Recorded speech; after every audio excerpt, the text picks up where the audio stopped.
Welcome to Grow Money Business, the podcast dedicated to helping business owners grow both their wealth and business on their own terms. Here's your host, Grant Bledsoe. Hello, everybody. Grant Bledsoe here. Welcome back to Grow Money Business. This week on the podcast, my guest is Scott Snider, who is the president and co-owner of the Exit Planning Institute, or EPI. EPI, the Exit Planning Institute, maintains a couple different professional designations for financial advisors like myself, attorneys, accountants, investment bankers, private equity investors. And I recently went through this curriculum called the Certified Exit Planning Advisor, or CEPA. Scott is a very interesting guy. He's been through a couple of these transactions, these exits himself. He started a landscaping company at a young age and then grew it into a pretty sizable operation before selling it in his mid-20s. And after going through that experience, he teamed up with his father to develop this curriculum, this framework and methodology that helps business owners plan for and exit from their businesses, and then offer that through a credentialing program to professionals like myself. So he has a very interesting perspective here because after going through countless case studies, going through a lot of experience himself and with his father, who was a business consultant for a long time, they've really developed a framework that is beneficial in helping business owners exit from their business when the time comes, or preemptively, which turns out to be very good business strategy anyway. So I had a great conversation with Scott about what he does today, what the vision for the Exit Planning Institute is, and a few things that business owners need to consider while they're considering exiting from their business, and even if they're not. I hope you enjoy it. Hey, everybody. Real quick before we jump into today's episode, I have been advised by my attorneys to remind you all that none of what you might hear in today or any other episode of Grow Money Business is financial, investing, tax, legal, fitness, or even relationship advice. It's content that you're free to use and deploy on your own terms. And before you take any actions on what we might cover in the show, I really encourage you to consult with your accountant, attorney, or financial planner. If you don't have a financial planner and think that you might need one, be sure to check out threeoakswealth.com to learn more about my firm's planning, advice, and investment services. Scott, welcome to the podcast, my friend. Thanks for having me. I appreciate it. How are you? I'm doing pretty well. I'm doing pretty well, and I'm excited to have you because you have a really interesting background. You run an organization that's focused on educating professionals around helping business owners exit from their businesses. Mm-hmm. You've been through a couple of these exits yourself in your career, and you have a succession that you've been working on with your dad for some time. Yeah. So we've got a whole lot to talk about, my friend. Sure. Yeah, sure. Hopefully we'll keep the audience entertained and active. So why don't we start here? Why don't you tell us a little bit about your current role today? Yeah, sure. So currently I am one of the owners and the president of the Exit Planning Institute. So as you started talking about, and maybe even, kind of walking around a little bit of my career and past, is that I am a business owner, was an owner, and really kind of a lifelong entrepreneur, right? Started my first business when I was like 15 years old at my geometry classes desk, right? Sitting there, clearly not paying attention to the teacher, jotting down a business plan and where I wanted to go. And I was able to sell that business in 2010. So I had my first exit. And then probably like a lot of owners, and maybe some owners that might be listening and thinking about their transition, I didn't really do a lot of great personal planning. I mean, obviously I was fairly young. I was probably like 24 years old. But I spent some time kind of wandering around. I had a little bit of an earnout in transition. And then I partnered up with my dad, Chris, who was and is a certified exit planning advisor, a part of the Exit Planning Institute, the company that we own now. My dad was part of the first 100, and now we have a little bit over 3,000 CEPAs in the marketplace. And Dad was doing consultative work primarily on the business side, helping owners position their companies for sale. And as I started to get to know EPI, and what Dad and I really loved about it was that my dad was able to marry the original concepts of the Exit Planning Institute with a methodology and process that allowed business owners and their advisors to really put these concepts into action and really give them this methodical process approach to positioning their business for exit as well as aligning their personal and financial goals. And then me and Dad kind of flipped the switch, right? We kind of changed our perspective. We said, look, I think, and maybe many owners could agree with this, that it really takes a really good group of people to transition likely your largest asset and align these business, personal, and financial goals. So we said, look, rather than working with owners direct, let's go out and educate the advisors that surround that owner. And I think that we could really make an impact to lower middle market and small businesses in America. So we went out and bought the Exit Planning Institute in 2012. And to your point, the Exit Planning Institute primarily supports advisors who are working with owners to grow value in their business and align business, personal, and financial goals for not just a really successful outcome, but a very significant one as well. And so we have advisors all across the country and frankly, all across the world that are all certified in the value acceleration methodology. So that's who we are today. Well, thanks for the thorough explanation. You touched on it here real briefly, but after going through this, after having gone through your first exit at a young age, teaming up with your dad, purchasing the Exit Planning Institute, and then focusing on educating professionals, you've been through this a lot, and I'm sure can talk a lot about the good, the bad, and the ugly of all this. Yeah. How would you describe the perfect exit today Sure. to a business owner who's maybe 3, 5, 10 years out from this kind of event? Yeah, this is like a really good question, right? So not to go deep down a rabbit hole and try to keep it brief. I guess I would sum it up easily as I think, and if you're an owner listening right now, I think that a lot of us have what we would consider a very successful company. I think it's probably pretty attractive when we're looking at it from the outside, in. Like we have a good lifestyle. We typically are well off. We have seemingly good P&L. We have a good balance sheet. We have engaged customers, happy employees that operate in a culture, and our business has a good reputation. And so I think that, especially for those entrepreneurs that are perhaps in that baby boomer age range that might have started their business out of their shed or out of their bedroom, or like I did at the desk in my geometry class, and then built it over 30 plus years. I think that you would say that you feel pretty successful, but there's this moment that happens when you go to sell where either you can't sell your business or that you sell it and you're like, man, I really don't think I sold it for what I wanted to.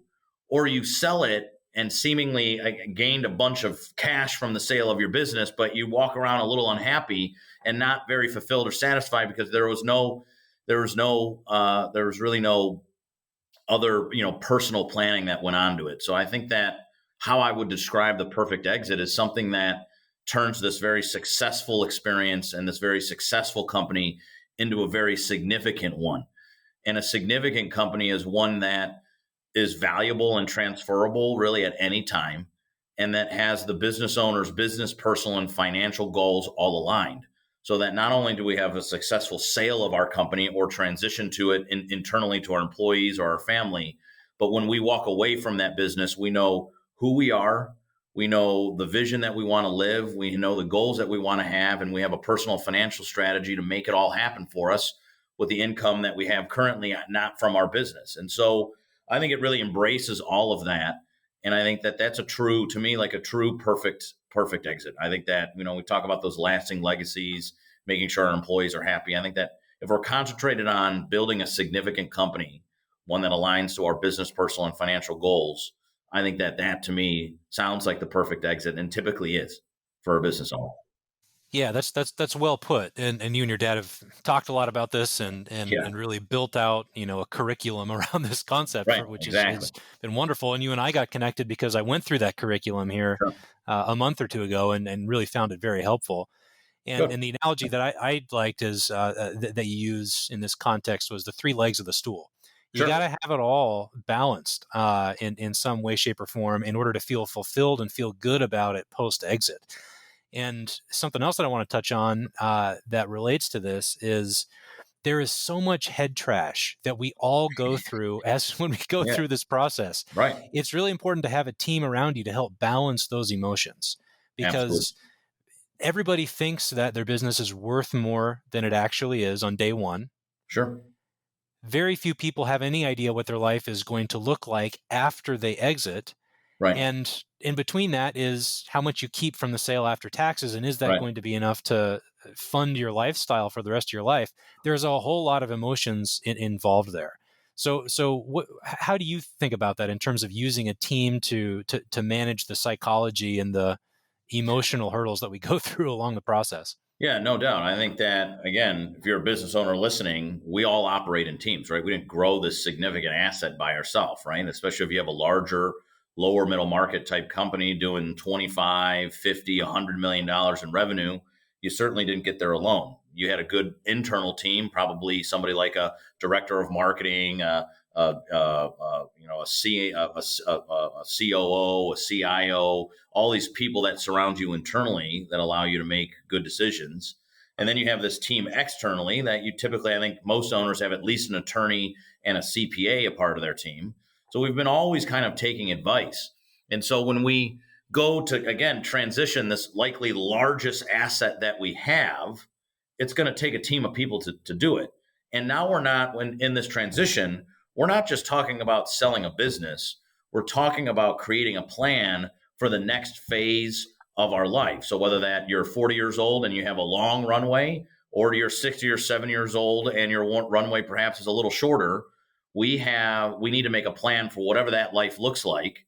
And then again, like I said earlier, now that your business is gone and transitioned, we need to have a personal financial strategy that generates a good income and good living for us along the way so that we could achieve all these personal goals. So without doubt, that's why the Exit Planning Institute exists, right? That's the whole reason that me and Chris said, look, I think the void in the marketplace is that a lot of the advisors don't necessarily know how to engage these owners appropriately.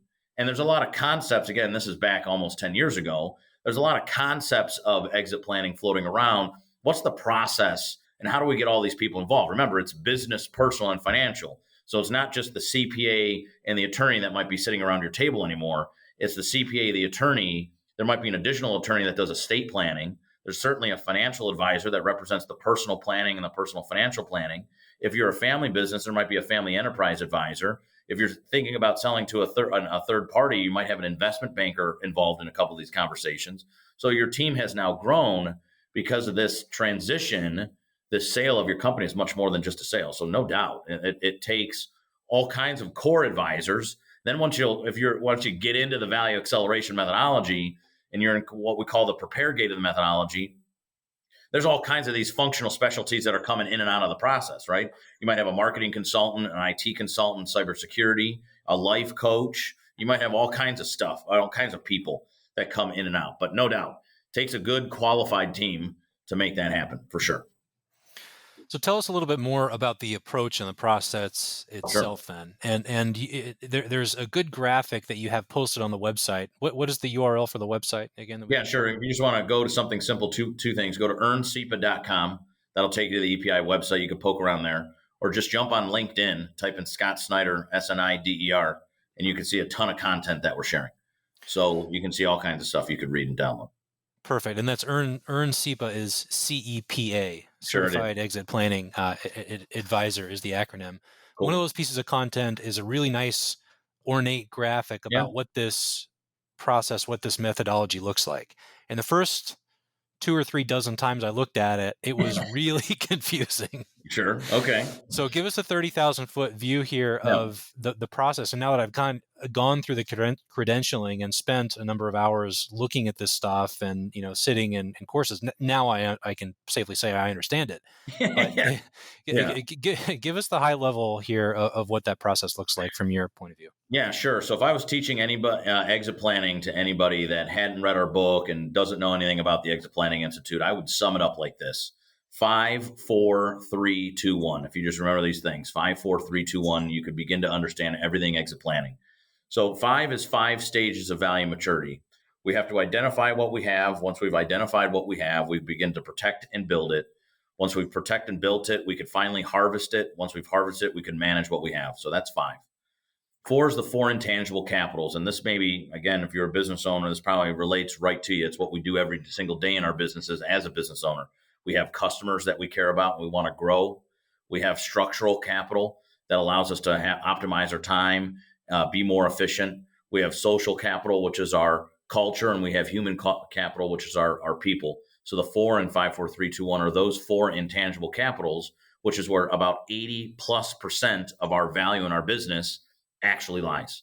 3, you can think about it as 3 by 3. So we talked a little bit about kind of these 3 legs, but there's also 3 gaps that every business owner has. There's a wealth gap, a profit gap, and a value gap. So 3 by 3, you have 3 legs of the stool and 3 gaps.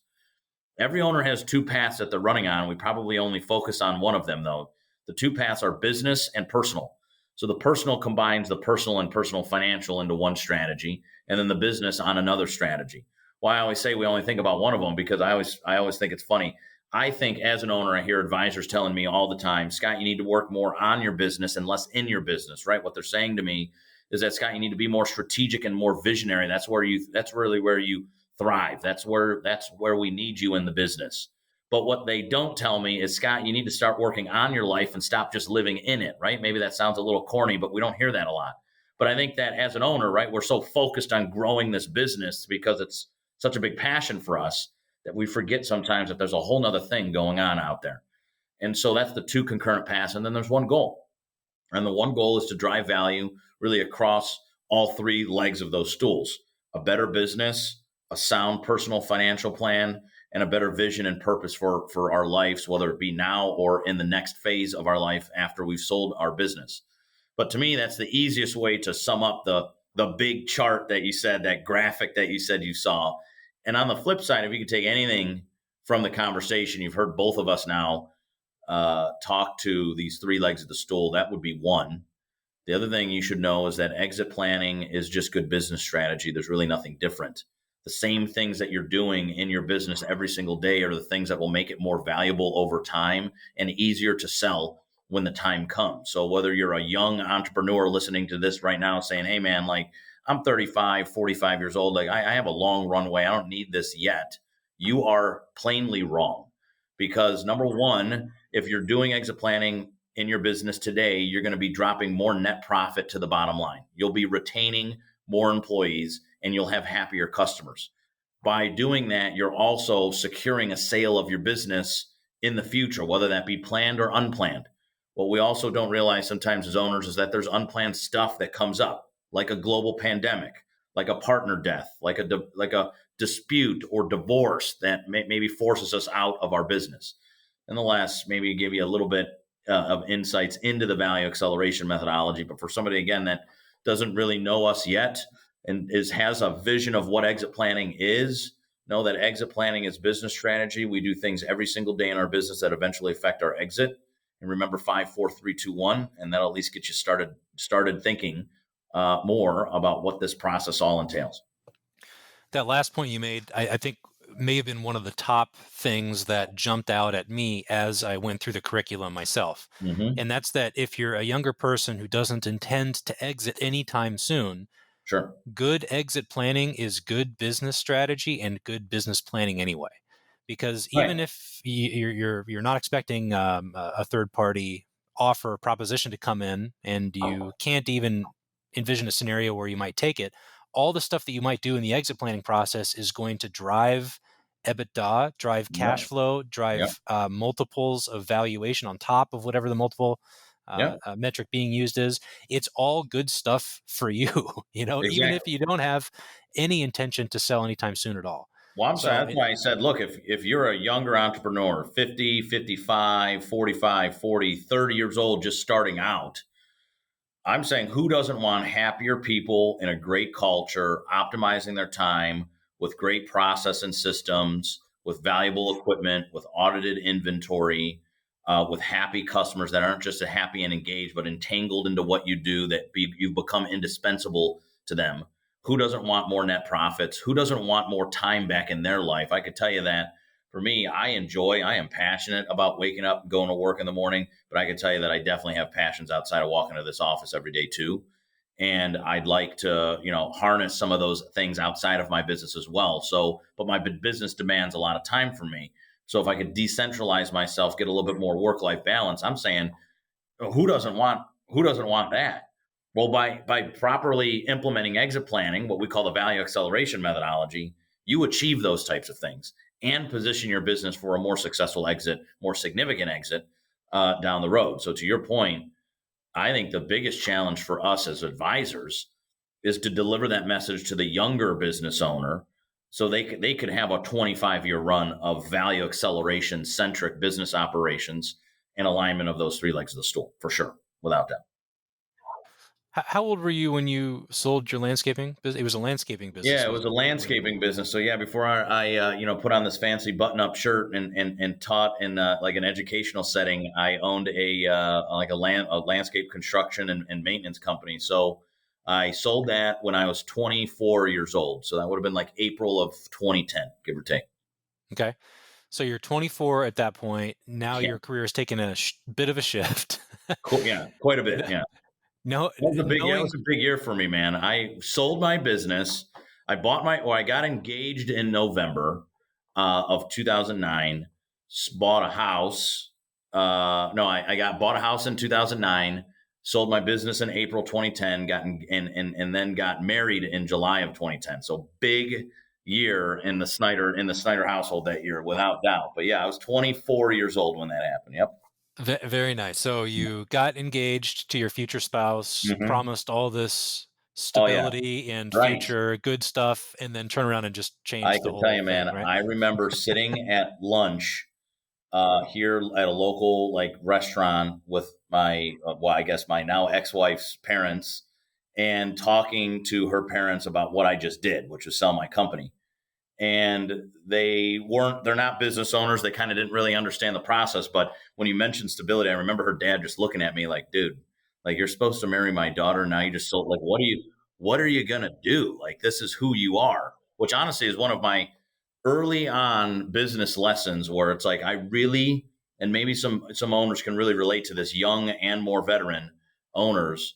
I let my business define me for my entire career from 15 all the way to 24. I was Scott Snider, the landscape guy, and I didn't know who I was really outside of that because like many entrepreneurs, right, I invested pretty much any hour. I used to work like 14 or 16 hour days, sun up to sundown. As you can imagine, in the Midwest here, we have, leaves falling, snow to plow. We got all kinds of stuff going on. So, but yeah, it was one of my earliest lessons. I remember sitting there talking to him at that restaurant, just like, well, what are you going to do now? Like what, like you're a landscaper.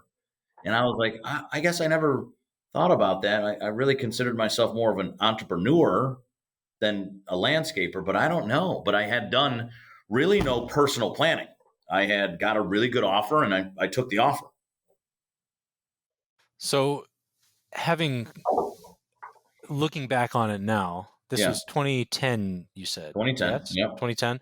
So Yep. looking back on it now, how would you have approached it differently after spending so much time building out this methodology for selling a business? Yeah, well, I'm with you. I think this is interesting, right? Because not only do I know way more about value acceleration, exit planning, exit strategy, but I also just am way more mature, right? I remember when I sold my company, man, I literally went out, bought a brand new Infiniti and paid cash. Like the guy at the dealership probably thought I was a complete idiot because you get a car loan for like 2 or 3% interest at the time, right? Or 4%, whatever it was cheap money. And I just thought I was like really cool, throw down, 40 grand for a car. So there's one lesson right there. Like I would say there's probably a lesson going on in there somewhere. But I would say, what do I know and what do I learn? So one is that personal planning. So being so young, I didn't have a lot of personal planning going on. So now, some folks will knock my dad, right? My dad, Chris, was a CEPA. And I think that even at such a young age, my dad hadn't spent a lot of time with me on the personal or personal financial. And I don't think my dad really thought I would get an offer to really sell even that early on in my entrepreneurial journey. But the first thing is don't let your business define you. I can tell you that after my earnout was done, I legitimately kind of wandered around trying to figure out what I wanted. Now I had some cash. I was fairly young. I had a lot going on that summer because I was getting married. And it ended up being a good year. But I could tell you as that year wound down, just a short, 8 months later, I was like, okay, like, what do you want to do? And at the time, right, you're like, I don't know if I have any skills, right? Because I went to school for horticulture. I ran a landscaping company. And then, so my first lesson would be don't let the business define you. The other one is a perfect example of no personal planning. Now imagine I was 65 years old with no personal planning. Like how lost would you, how lost would you feel? Like I think it would just be such a deflating experience. Luckily, I had a long runway, right? Like I was 24, like sky's the kind of the limit. And I was able to harness those thoughts. And I really realized that I was, in fact, passionate about being a business owner. So whether it's through professional education like we do today, or whether it was through landscaping, I like giving people transformational experiences. And I like the challenges and the perks of growing and running a business. But for me, my exit was really more personal planning than it was anything else. I was young enough to pivot into a pretty solid personal financial plan, though I didn't have really a great one, at the time. And I had a pretty sound business. My dad has always been my mentor. So again, dad being more of on the business side of exit planning, I think that we had a pretty sound company. That's why we were able to sell probably when I was 24. But I could tell you it was for that first year after, and then moving into 2011, just like the wandering around and this like helplessness of saying like, well, who the heck am I and what do I want to do? Definitely. So personal planning lessons throughout, no doubt about that. Have you been able to incorporate some of those gaps now that you're operating a different business? Well, yeah, now I think in my business today, for frankly, my members like you are certified exit planning advisors. When you guys ask, okay, where are the case studies in exit planning? I want to see a company that lives and breathes the value acceleration methodology. I want you to look right at me and right at my company today, the Exit Planning Institute, and see our own methodology in work. And so, and then on top of that, you kind of talked about this as we kind of started the show.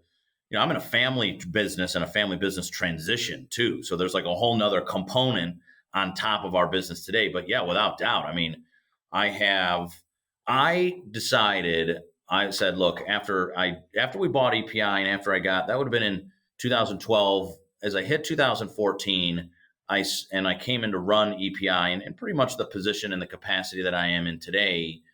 I spent more time wrapping a vision on who I wanted to be and what I was passionate about. So I would say more like personal purpose and personal vision.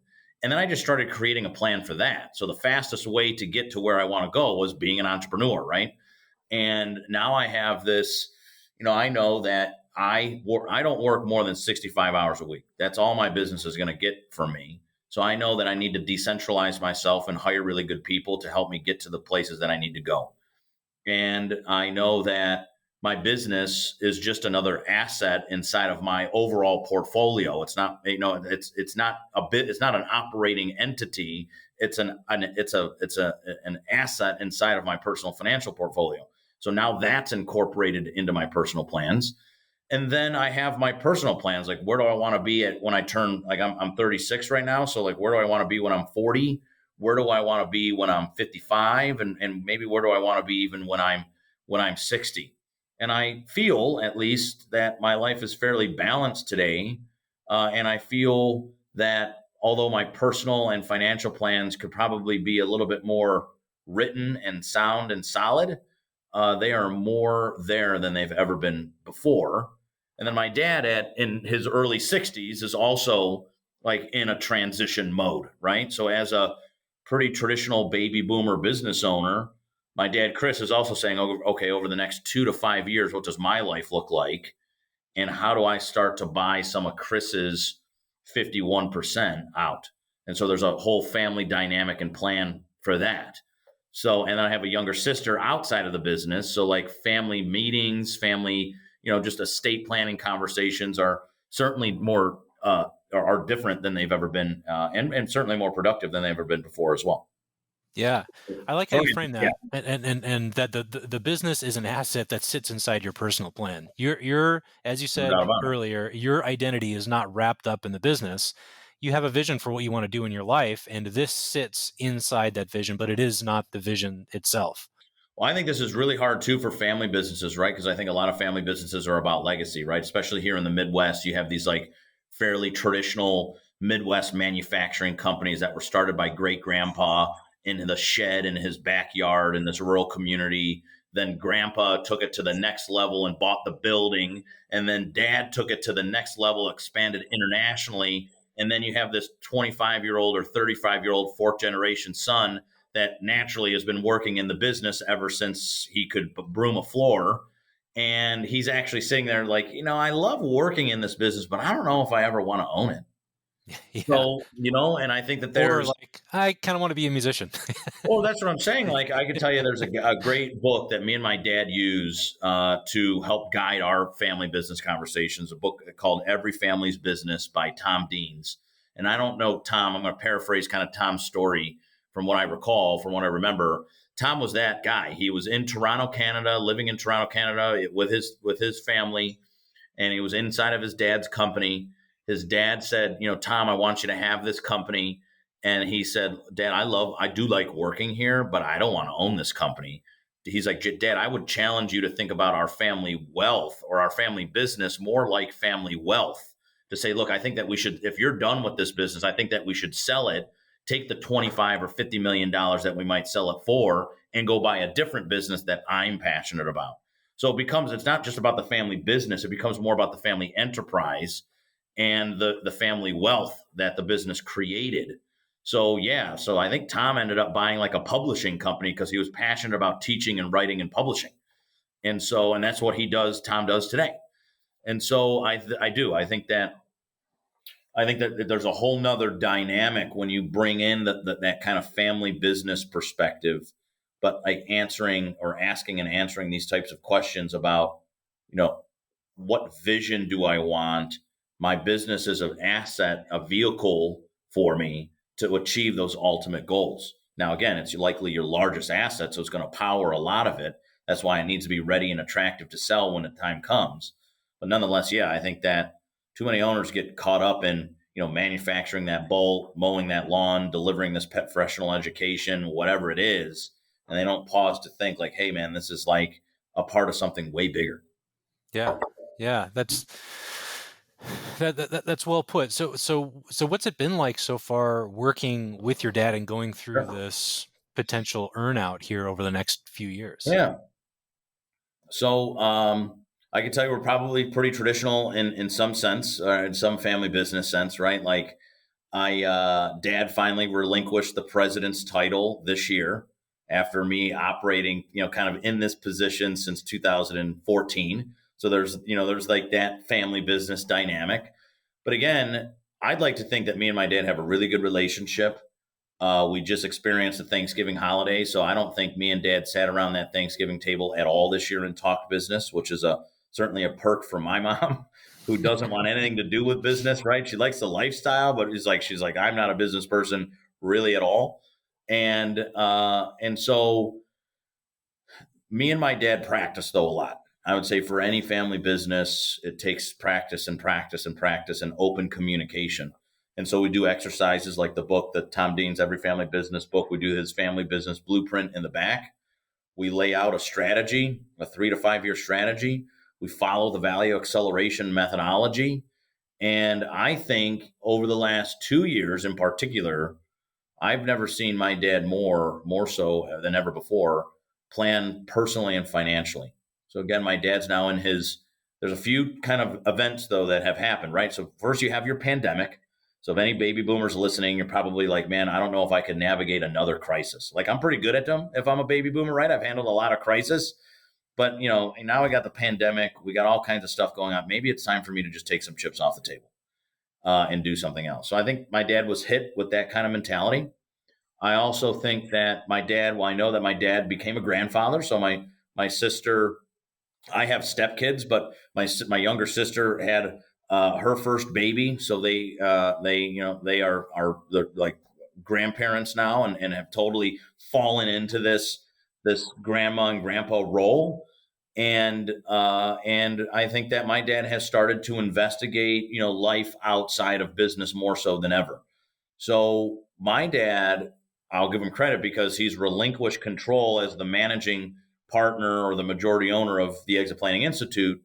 He has truly relinquished control of EPI from an operational and strategy standpoint to me so that he could spend the time needed to do the personal and financial planning that I think is needed in his transition. And I would say that, this is why I think a lot of business owners don't get to this personal financial planning, because it's a lot of work. This is why you need to start planning early on and not at 60. And so, he has spent the last couple of years doing that. And we have a revised and new 3-year strategy that allows Dad to take some chips off the table over the next 3 to maybe even stretching 5 years, and leave that legacy, and at least inside of our profession and marketplace, which is exit planning. So I think right now it's going well. I think it's a very open process. It's not easy at all. It's probably easier said than done as I talk through it with you right now. But nonetheless, I think that it takes a lot of patience and practice along the way. I think the important part too is you two have an agreed upon framework to work within to guide decision making. And that really takes a lot of the emotion and interfamily struggles and arguments out of it in a lot of circumstances. Well, just true. having some way to operate, some system. Now, did you say that you all operate on EOS, entrepreneurial operating system? This is a good segue, because You're absolutely right. There's probably, as a family business in particular, we probably have 4 frameworks that help us communicate and make decisions. And when we can't get to a decision, we have a framework and people that help us get there. So yes, primarily run off the value acceleration methodology. It's the methodology Chris, my dad, created, where that's supported by EOS, so the entrepreneurial operating system that was created by Gino Wickman, wrote the book Traction. So we use that as kind of a structural capital management and communication and decision-making tool.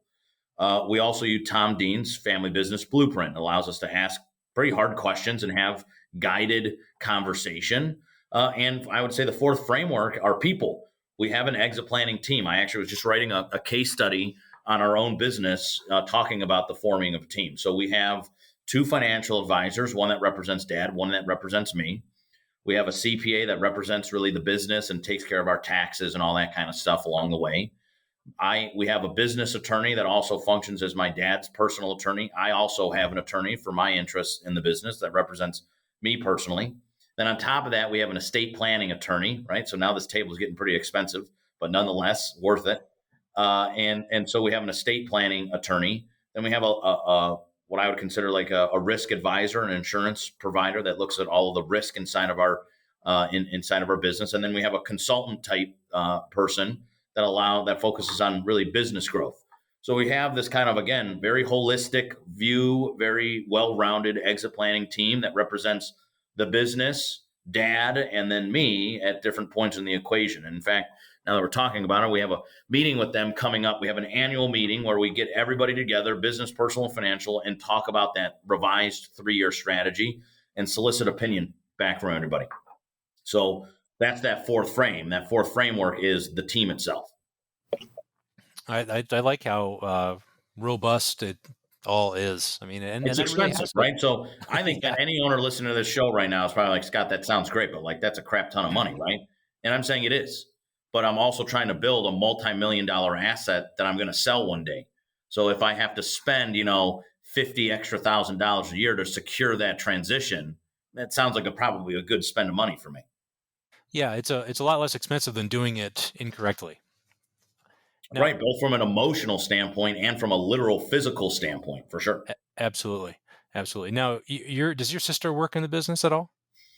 No, my sister does not work in the business, but I would say my sister's pretty savvy. She's an attorney.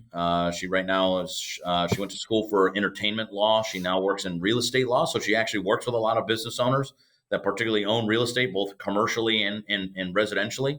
So she's pretty savvy about what's going on, and we have family meetings. So she's involved in the conversation, at least from a twice kind of year standpoint. But no, not involved in the business. Her husband worked in the business for a little bit, and then went on another career path. But he's worked in the business. You answered my next question, basically, but the question was going to be, how do you navigate that dynamic? You get to spend all this cool time with Dad, yes, in a professional setting, yes, it's work, not fun family stuff, sure. Whereas your sister doesn't get as much time. And it sounds like you have a framework for the family stuff, just as you do for the business stuff that involves family meetings where everybody has input and an opportunity to get on the same page.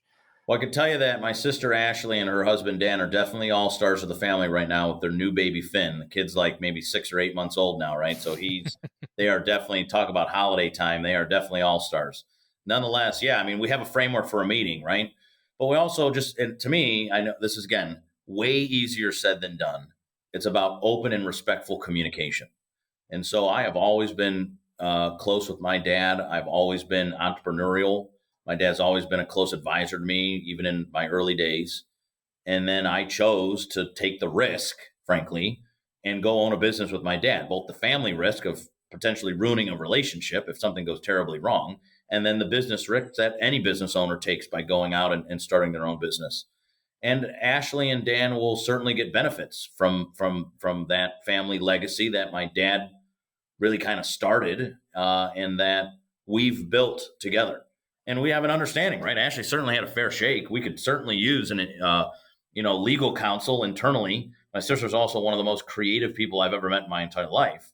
But she's like, look, being an entrepreneur and working with you and dad is definitely not something that I want to do. So yeah, but no doubt that if you looked at it from an estate planning standpoint, that she's going to have a piece of that estate when either as mom and dad wind down or upon their passing, she will get a part of that estate. So she certainly has a stake in this. And so I think it goes back to, if you remember from your CEPA program, our family business advisors talked about a voice versus a vote. And it's something changed the way me and my family talk about things. My sister Ashley and her husband Dan have a voice, right? So they have a voice like, hey guys, like this is a family legacy. This is a family wealth program. The business is a big part of that. Here's some of my thoughts. But at the end of the day, she unfortunately does not get a vote. So we're listening, and we will consider, but knowing that she doesn't get a vote, she just has a voice, I think is something that, has helped us make better decisions and at least understand and have better expectations. Yeah. So back to your usage of the entrepreneurial operating system, Gino Wickman's framework. You mentioned that you have a 3-year strategy that has been shaped by everybody who's sitting at that table alongside you and your dad. Yep. What does the vision look like for the Exit Planning Institute? This is a good question. So I think, right now we have the vision for the Exit Planning Institute is continue to help business, or is really, again, talk about purpose. Most people, when they interact with EPI, they think the purpose is that we, obviously have something to do with advisors. The purpose for Exit Planning Institute is actually to help business owners create more significant companies. And we talked kind of thoroughly about what a significant company is. Now, me and Chris have decided to do that through educating advisors like yourself that go out and help multiple business owners do this. So the purpose is really to continue to help business owners create more significant companies. The 3 to 5 year vision, or be more specific, some of the numbers behind it, I'd like to get to 10,000 certified exit planning advisors in the marketplace. Right now we're at 3. If we can get to 10,000, I think we really start to make an impact on, frankly, the American economy, certainly as it relates to lower middle market or small businesses. I think that the next part of that vision is we need to get to younger business owners. Right now, the primary focus is on the baby boomers because those are the ones transitioning now because they're in their 60s or early 70s. But I think that if we could get to the folks in their 50s, 40s, and 30s, we have an opportunity to really change the way they operate their business and look at this holistic plan, business, personal, and financial. So I think if we get to 10,000 members, that's a pretty good. I think that's a good milestone mark. I compare that to like the certified financial planner. There's about 95,000 CFPs in our market today. And if we looked at CPAs, our accountants, there's about 660,000 of them in the United States today. So I think that we certainly need more CEPAs in the marketplace and a more diverse set of CEPAs that really represent this 3-legged stool. So our mark is in the next 10 or in the next 5 years to get to that 10,000 member mark. And if we're doing that and continuing to make this impactful transformational education, I think that you'll see more impact in the marketplace overall and see more significant companies, no doubt. And if I can jump in there quickly, sure. So you're at 3,000 now. We want to get to 10,000 here in the next few years. Yep. This is not just a credential for financial advisors for listeners out there. This incorporates CPAs, attorneys, some bankers, both commercial and investment, private equity people. I think didn't you say that the majority are financial advisors? The majority Yeah, of I think holders? that right now, yeah, I would say if you looked at CEPAs, I would say about 50% of them are probably a financial advisor or some financial advisor, where the next two biggest are CPAs and consultants. But to your point, I think this is one of the challenges for us as EPI is that if you looked at the value acceleration methodology, it embraces all kinds of advisors. I think financial advisors are really attracted to it right now because there's two concurrent paths. It's a methodology. If you looked at EOS, the entrepreneurial operating system, they don't really have a personal financial path. They concentrate on business. So the value acceleration methodology brings in the personal financial stuff. So I think financial advisors, at least right now, are very attracted to it because it gives you a seat right away at that table, which I don't think business owners give a fair shake to financial advisors because, again, most of their money is trapped inside of their business. So they don't have a lot of assets outside of their business. So I think it really involves, it brings them in. But I even challenged, I was talking to a marketing consultant the other day, and she was talking to me about my business. She said, Scott, I'm going to write this strategy. You need these new systems. We want to optimize your website. We want to do some buyer persona work. I want to give some new job description for your people, bring in these different systems. And if we could do that over the course of the year, you'll see this many leads come in. And if your sales guys could sell like you're selling today, it'll convert to this much new business. And I said, well, that sounds great, right? New profitable business. I love that. But do you understand what that just did for the value of my company? I have better people. I have better systems. I know more about my customers. They're operating in a better culture. Like, you've actually added more to my value than you might even add to my bottom line. So we're seeing these more functional specialties become CEPA because everybody has to start having this value conversation, not this income generation conversation. So CEPA is really right for any advisor that wants to learn about how to help an owner position their companies for a successful and significant exit from a business, personal, financial standpoint. Yeah, and I would add on top of that after going through this recently, the curriculum itself is quite broad, but none of it is technical enough to where me as a financial advisor, I felt uncomfortable with any of the specific subject matter. Sure. It was more on helping guide people through the entire process, understanding the scope of the entire process and what I can focus on as a professional and what I should probably not focus on in terms of the stuff that is outside my scope of expertise. Well, yeah, you can think about it like, any kind of sports, a simple sports analogy, right? Like, we're teaching you about the game of football and all the different components, but then you're going to go in and specialize. I'm going to be a quarterback. I'm going to be a kicker. I'm going to be a center. I'm going to be a wide receiver, whatever it might be, right? So you're going to learn about the whole ecosystem and then go in and specialize in one of those components. But now you know more about what it takes to exit a company. And you know enough now about some of the other core disciplines that you might interact with to be a better and more a better team member and a better collaborator as well. So you're absolutely right. It's broad and it's not deep. It's designed to be broad so that you could be a little bit more holistic thinking and be a better team member as well. Yeah. Can I ask about the specifics of your earnout with your dad? How did you don't have to get into the gory details if you don't want to, but how are you two thinking about this over the next few years? I think you said 2 to 5 that your dad wants to. Yeah, I think we're looking 2 to 5, and I think it's a little bit market dependent, and it's a little bit like my dad right now, I think, has a pretty good understanding of his wealth gap. So for those that don't understand wealth gap, the wealth gap is what's the value of your assets outside of your business? What is the value of your business? And that should equal your wealth goal. Why we call it a wealth gap is that there's usually some kind of gap, right? So if you say, look, I want $20 million, that's my goal. I know that I have $5 million outside of my business. That would then mean that my business needs to be worth $15 million. Well, most businesses aren't worth what the owner thinks they're worth. So there's going to be a gap. There's going to be like, my business is only worth $10 million right now. So I got a $5 million wealth gap. So, my dad has a relatively small wealth gap, I believe. And so I think it's going to be dependent on that. But honestly, I think that this is the kind of stuff that we're talking about frequently, because I do think by running the value acceleration methodology in our business, it's doing what it's supposed to do. It gives us options. So I could buy dad out right now. I could buy his 51% out. And so I could do that in a more traditional family transition where dad's probably going to finance some of the deal, but he's going to take he's going to take it over a longer period of time. So there's that. There is an option to potentially bring in a smaller private equity firm that likes certification, membership organizations, and more professional style education. So could I retain some of my percent and then have a private equity company come in and buy the majority out? For me, that as a family business owner and relatively young guy, like that is attractive in some way to say, okay, if we had a private equity group come in, could I utilize some of their cash, take some of my own chips off the table, and also have that knowledge and expertise that they have in helping grow a company to that 10,000 member mark. So there's that.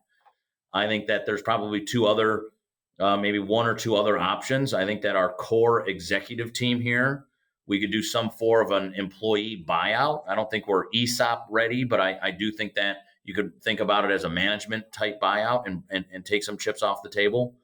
And I also think that there's some outside partners that we could bring in, or a like-minded organization that's like a more synergistic buyer. Point being is, as I walk through all that, I want the listener to know by running the value acceleration, me and Chris have option. And by having that kind of option, it allows us to understand how much do I want to let go of anything, any chips, or do I want to actually have more? And does dad want to stay in part? How much does dad want to stay in, or does he want to exit holistically too? And I think, again, from a family business dynamic, you have a younger entrepreneur in me that doesn't mind a lot of risk, and you have an older entrepreneur in dad that's kind of risk adverse. So these are the types of I try to be as open and honest as possible, because these are the type of conversations that maybe many of us as owners are navigating in our own businesses right now. But yeah, I think that right now, we're preparing to be able to execute one or maybe multiple of those exit options along the 2 to 5 year run of EPI. Interesting. So you haven't narrowed down exactly which you might choose. It's still open-ended. Yeah, I think that there needs to be more personal planning done by both me and Chris. And I think that once we have that more concrete, that allows us to make a better decision. And again, we're not only keeping ourselves in mind, but we're also keeping our members in mind. What partner for us, what option for us is going to do the most good for our customers, and what's going to do the most good for our employees. And so there's all of that kind of stuff in mind along the way for us. And I think that it's, from your CEPA experience, what we teach of the program, that it's not just one bite of the apple. It could be multiple bites. So I might say, look, and I might sell 20% to my 5 core managers right now. And then in the next 2 years, bring in private equity. And then in the next 2 years, get out holistically. So I might have 3 bites of the apple. Dad might have 2. So I think that most owners think I'm going to have 1 bite of the apple, where I think that we should have multiple along the way and slowly get out of our business. By doing that, we're taking some chips off the table and reinvesting that money into other assets to now diversify and mitigate risk in our personal financial portfolios. Because if we're growing our business through value acceleration and not taking any money out and reinvesting into other assets, we're just making that more valuable assets, like a Pac-Man eating away at the owner's wealth, right? It's just becoming bigger and bigger and bigger. So now my business is 15 million of my $20 million portfolio. Now it's going to be 20 million and I haven't grown my other segment. So now I got a $20 million business and a $5 million assets right now. So it's actually just kind of bleeding away or making it a little bit more risky. But again, I think it's dependent on the owner's risk profile. Right. Absolutely. So before we wrap this up, I did want to ask you about one more thing, slightly different topic. Your organization goes around the country and conducts these polls of business owner readiness, appetite for exit, just kind of taking your pulse on the business climate around the country. Mm-hmm. I'm curious, what recent output have you got? What have you learned from these polls recently? What surprised you? What is the atmosphere like right now? Oh, sure. So yeah, if anybody's interested in research, you can go to ownerreadiness.com and get all kinds of research. The most recent one that we did just came out in October. We focused on the kind of New York City region, if you will. The biggest thing that surprised me is that you could totally see the generations coming out in that bit of research. So the way I would answer this is you got to look at the generations because all owners are different. So if you looked at generational research, baby boomer generation, so people call it people in their 60s and early 70s, those folks believe in, they're inventors of the 60-hour work week. So they're a very passionate and dedicated group of individuals, and they believe in the core value of success. So no wonder they're not doing a lot of personal financial planning because they're really kind of engulfed inside of their business every single day, growing and running this thing. If you looked at people Gen Xers, so we call it people in their 40s, those people I think are prime time for exit planning because they believe in working smarter, not harder. Their core value is their time. They want a work-life balance. So you could totally see that coming out in this research. And I think that they're a little bit more open to a holistic approach. And they're really trying to harness this balance of work and life in their business. And then they want to exit because they want a decentralized business because they know that I'm more than just a business owner. And then you look at these millennials, people in their, say, call it 20s and 30s, they are probably a financial advisor's worst nightmare, right? They earn to spend. So they do a lot of earning to spend. And I think that they're as entrepreneurial as the baby boomers are. So they're very ambitious, but they're not focused and framed. So the value acceleration methodology takes these grandiose, 3 or 5 year plans, breaks them down into 1 year strategies and then 90-day sprints. And so, and it incorporates this personal financial planning component so that they're not just spending all the money that they earn. So to me, when we look at those different research reports, you could see the generations coming out. And what stands out to me is that in the 2021 New York City State of Owner Readiness Survey, it was primarily Gen Xers that happened to take that survey. I don't know necessarily why. It's probably a little bit dependent on the industries that are there. And obviously, they're just their general geographical kind of makeup, the demographics there.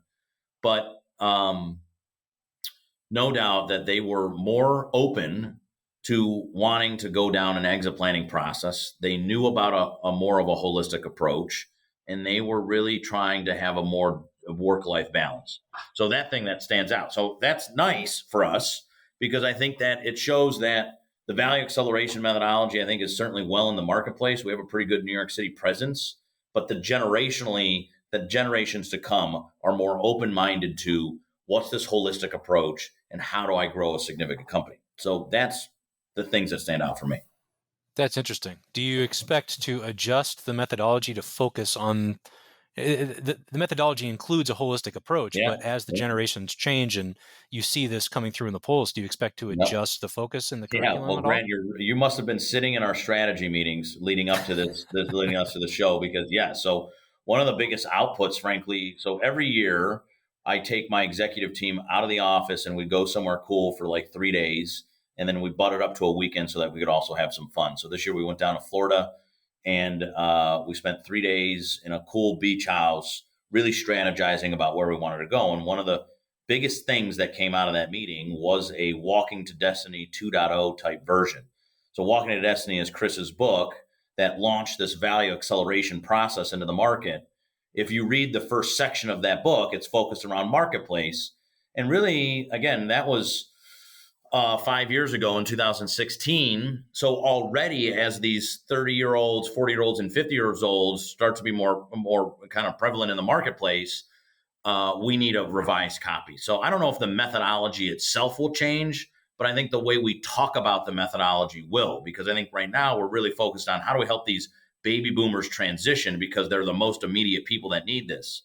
And again, we're forgetting that there's a whole line of entrepreneurs behind them that are actually, at least from our research and from generational research conducted by other organizations, are more open to these exit planning conversations because it's actually who they are. So I think it's a really interesting, like the next 10 years will be really interesting as we start to see baby boomers sell and new entrepreneurs kind of rise into the marketplace. Yeah, I could not agree more with you there. Well, Scott, I really appreciate you taking a little bit of time out of your busy week to join me. Yeah, I want to be respectful of that time. So why don't we call it there? Where can people get a hold of you, learn more about the curriculum? And great. Yeah. So if you're interested in that research, go to ownerreadiness.com. That's a place to start. Next, go to Earn CEPA. To your point earlier, CEPA is Certified Exit Planning Advisor. So it's CEPA.com. Or the simplest way, honestly, type LinkedIn into your web browser, look up Scott Snider, Snider, and you can follow everything that we just talked about right there and get some content to go along with it. Right on. Cool, man. Well, thanks again. I Well, thank really you. appreciate it, the opportunity. and appreciate you doing all the good work for professionals like myself. Thanks for tuning in to Grow Money Business, the podcast dedicated to helping business owners grow both their wealth and business on their own terms. Be sure to subscribe to the podcast on iTunes, Google Play, or wherever you digest podcasts to ensure you don't miss out on future episodes and announcements. And feel free to submit questions to growmoneybusiness.com.